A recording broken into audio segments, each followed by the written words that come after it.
الحمدللہ جماعت اسلامی ہند بسو کلیان پچھلے 7 سالوں سے اہل خیر حضرات کے تعاون کے ذریعے سے شہر کے اندر غیر مقامی افراد اور ایسے افراد جو سحری کا انتظام نہیں کر سکتے یا ان کے لیے سحری کا انتظام کرنا مشکل ہے، ان کے لیے سحری کا انتظام کر رہی ہے اور ان کے مقام تک انہیں سحری پہنچا رہی ہے۔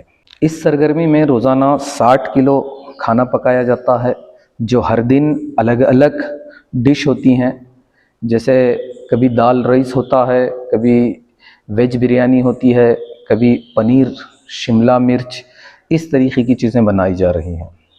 اگر ہم بات کریں پاکٹس کتنے تیار کر رہے ہیں، تو اس سے فائدہ اٹھانے والے افراد تقریباً 370 سے 380 ہیں، ان کے لیے سپریٹ پاکٹ پیک کر کے ان تک پہنچایا جا رہا ہے۔ مقامی افراد جس میں ہاسٹلس میں رہنے والے طلباء و طالبات، girls student, boys students, hospital میں مریض کے ساتھ رہنے والے اٹینڈرز، سرکاری و غیر سرکاری اداروں میں کام کرنے والے افراد، مسافر، لیبرز، اور شہر کے 10 کلومیٹر کے احاطے تک یہ ٹیمیں جماعت اسلامی کی کور کر رہی ہیں ان افراد تک سحری پہنچانے کے لیے۔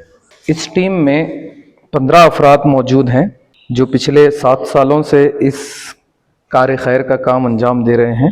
عاصم اختر، عرفات احمد، بلال احمد، محیط، شریف، لائق علی، شہباز، ارقم، شہباز سونڈکے، افضل احد، احد بھولے، مقیت بھولے، الطاف، خلیل، عبد الرزاق صاحب۔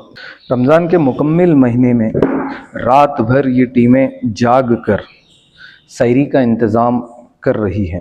ہم دعا کرتے ہیں جو افراد مال کے ذریعے سے، وقت کے ذریعے سے، اپنی صلاحیتوں کے ذریعے سے تعاون کر رہے ہیں، اللہ تعالیٰ اس کو شرف قبولیت سے نوازے۔ یہ کھانا پکانے کی جو ایکٹیویٹی ہے رات 10:30 بجے سے شروع ہوتی ہے اور رات میں 2 بجے کھانا بن کے تیار ہوتا ہے۔ 2 بجے سے 3 بجے تک یہ پوری ٹیمیں بیٹھ کر، ٹیم کے تمام افراد بیٹھ کر پاکٹیں تیار کرتے ہیں، 370 380، اور 3 بجے سے ان پاکٹوں کو ان بیرونی مقام پر موجود افراد جو شہر کے اندر موجود ہیں ان تک پہنچانے کے لیے تقریباً 1.5 گھنٹے کی سرگرمی ہے۔ یہ 3 بجے سے 4:30 بجے تک ان تک ان پاکٹوں کو پہنچایا جاتا ہے۔ یہ ٹیمیں تقریباً 7 ٹیمیں ہیں جو اس پیک شدہ پاکٹس کو ان کے مقام تک ڈسٹریبیوٹ کرتی ہیں، ان تک لے جا کر پہنچاتی ہیں۔ الحمدللہ جو افراد اس سے فائدہ اٹھا رہے ہیں ان کے تاثرات ہیں، ایسا کام ملک کے مختلف مقامات پر بھی ہونا چاہیے، ہر شہر میں ہونا چاہیے۔ پھر کوئی اور فرد یہ کہتے ہیں کہ میں ملک کے مختلف مقامات پہ کام کر چکا ہوں، لیکن جس طریقے کا انتظام بسو کلیان کی یہ ٹیم کر رہی ہے ویسا انتظام مجھے کہیں اور نظر نہیں آیا۔ آپ کی خاص بات یہ رہی کہ آپ لوگ روزانہ اپنے ڈش کے اندر جو کھانا آپ بنا کے لا رہے ہیں وہ الگ الگ ہو رہا ہے۔ کچھ جگہوں پہ میں تھا، وہاں پہ ہوتا تھا، وہاں پہ جا کے کھانا تھا مجھے، لیکن یہاں میرے مقام تک لا کے دے رہے ہیں۔ اور ایک تاثر یہ رہا، ہم روزہ صرف اس وجہ سے نہیں رہتے تھے کیونکہ ہمیں سحری کا انتظام کرنا مشکل تھا۔ آپ لوگوں کے سحری کے انتظام کرنے کے نتیجے میں ہم لوگ روزہ رکھ رہے ہیں۔ اللہ تعالیٰ آپ کے کو اجر سے نوازے اور آپ کی اس بڑی ایکٹیویٹی کو شرف قبولیت دے۔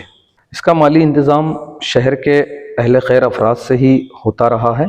آپ تمام اہل خیر افراد سے یہ مؤدبانہ گزارش ہے، یہ اپیل ہے کہ آپ اس اہل خیر کا حصہ بنیں، اس کا تعاون کریں، سامان کی شکل میں، اشیاء کی شکل میں، یا اماؤنٹ کے ذریعے۔ ڈسپلے پہ موجود QR کوڈ کے ذریعے سے آپ اپنا مالی تعاون دے سکتے ہیں، یا QR کوڈ کے نیچے ذمہ داران کا موبائل نمبر موجود ہے، اس پہ کانٹیکٹ کر کے بھی آپ اپنا اماؤنٹ ان تک پہنچا سکتے ہیں۔ اس کار خیر کو باقی رکھنے میں آپ حصہ لے سکتے ہیں۔ آخر میں اپنی جانب سے جماعت اسلامی ہند بسو کلیان کا شکریہ ادا کرتا ہوں جس نے ایسا انتظام کیا، ایک ایسی افراد سازی کی جس کے نتیجے میں نوجوانوں کی بڑی تعداد اس کار خیر میں حصہ لے کر اس کو کامیاب بنا رہی ہے۔ شکریہ۔